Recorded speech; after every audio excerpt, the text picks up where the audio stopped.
Port Adelaide's coaching plan. Ken Hinkley signs on for a couple more years.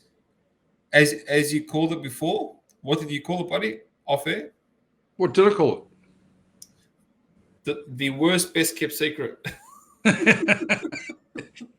Yes, well, look, we probably figured that this was going to happen. Ken Hinkley's had a great season.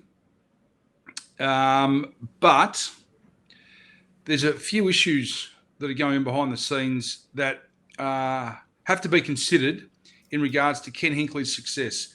Yes, he's been great. They won 13 in a row. They are sitting second on the ladder. But is the key to Ken Hinkley's success a gentleman by the name of Josh Carr? Josh Carr sits upstairs in the box. He's the senior assistant coach. Hinkley is down on the ground and he's coaching the players. So if you took one away from the other, do they have the same amount of success?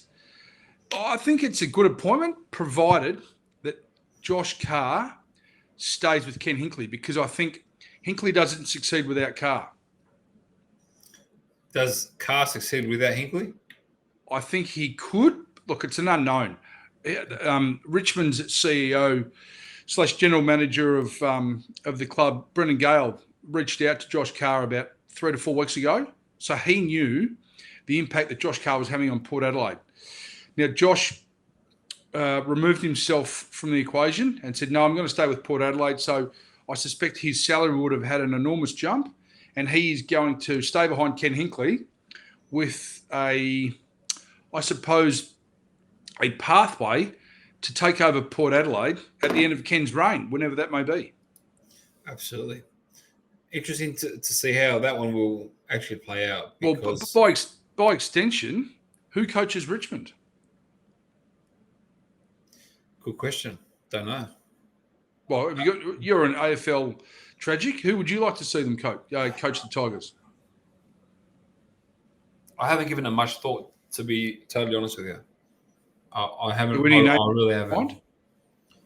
Any names? Yes. I'd like to see Robert Harvey get a senior coaching gig. Yeah, but why? If he hasn't got one by now, will he ever get one?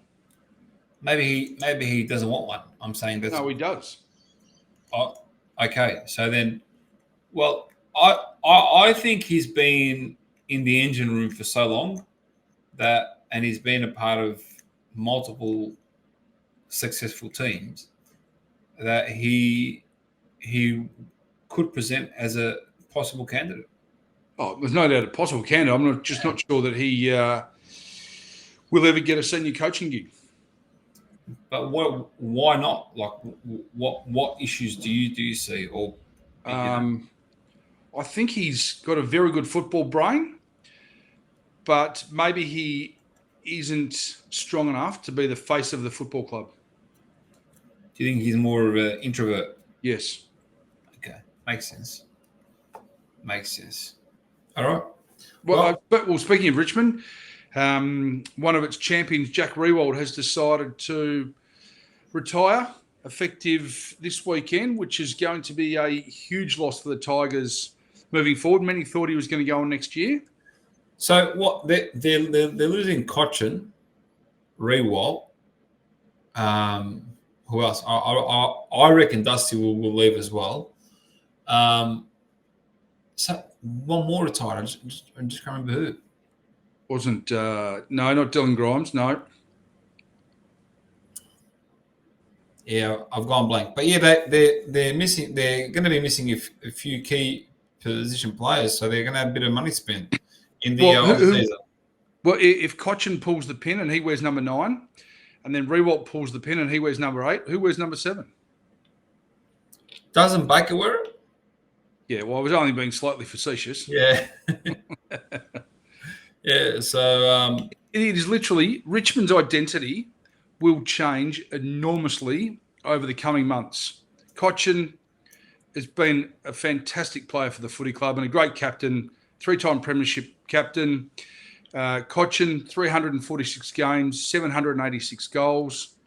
And I think you're right. Despite the fact that what we read about Dustin Martin playing, for 300 games next season. I just think the identity of Richmond will change so considerably that, Tom Lynch stays around, but Koch goes, Rewalt goes. So the identity of the Tigers will change exponentially. And I think Dustin Martin would be wise to move on. I think he's stale. I think he needs to come to the northern states to elongate his career. 100% agree with you on that one. Speaking of the Tigers, their former head coach is being linked to a gig at Gold Coast. Yes. They're saying sometime next week he's going to come out. He's going to be announced as the new head coach of the Gold Coast Suns on a 5-year deal. We spoke of sellouts before. If he does that, I reckon that's selling out here too, mate. Okay, why? Because how do you leave your team mid-season with the excuse of saying, I can't coach anymore, I'm done, I'm dusted, so on and so on, and then a couple of months later you're signing on to a whole new deal? I mean, I'm done. Can we repeat that? I'm done, I'm dusted. Yeah, I'm done, I'm dusted, and what? And that'll be your new catch cry soon. I'm done, I'm dusted. And now, and now I'm signing a new 5-year deal with the Gold Coast Suns. Look, you know what? I think we're all surprised because of the way it unfolded. Because I don't think we've ever seen a coach pull out mid-season due to exhaustion and then turn around 6 months later and then accept a job at a new club. Look, I don't have any issue with it. I think it was 5 years. No, I think the 5-year term I think is too much, too long. I think people become stale, and I think you're better off giving deals, whether it be, players, coaches, CEOs. I think 3 years because it gives them enough to alleviate the anxiety of their immediate future, but also it makes them still hungry enough to continue on that plane to work their backside off in order to keep that job and keep the momentum. Absolutely. Interesting. All right, we'll keep going. MCG finals plan. Should all finals be played at the MCG, Tones? Well, this is a great one, Ahmed. I think all games should be played at the MCG, and clubs like, say, a Geelong or a Brisbane Lions or a Port Adelaide may jump up and down and say, well, we want a home ground advantage. But then another argument would be, well, if the grand final is going to be played at the MCG and you don't have enough experience on this ground, as we saw with the Brisbane Lions, clubs find it hard to play on that ground if they haven't had the experience. I think it makes sense that the MCG would host all finals. The only drawback or criticism potentially would be from the interstate clubs and turn around and say, well, why are we going to be put out by flying to and from Melbourne every week or every second week? Then if that's the case, the AFL should buy private jets. Now, even if you want to turn around and hold them off until the finals so that clubs can get in and out of Melbourne on their own time and do whatever they have to do so they can stretch. I mean, the NBA use private jets, the NFL use private jets. A lot of the European football teams use private jets. So it would make sense for the finals because you're never, ever going to have 8 teams purely playing off for the grand final in Melbourne. If it's a GWS or a Sydney Swans or a West Coast Eagles or a Brisbane Lions, put them on private jets, fly them in, fly them out so that they get used to playing at the MCG. It's the home of football. I think there's some 80-year lease on the grand final, so make it happen.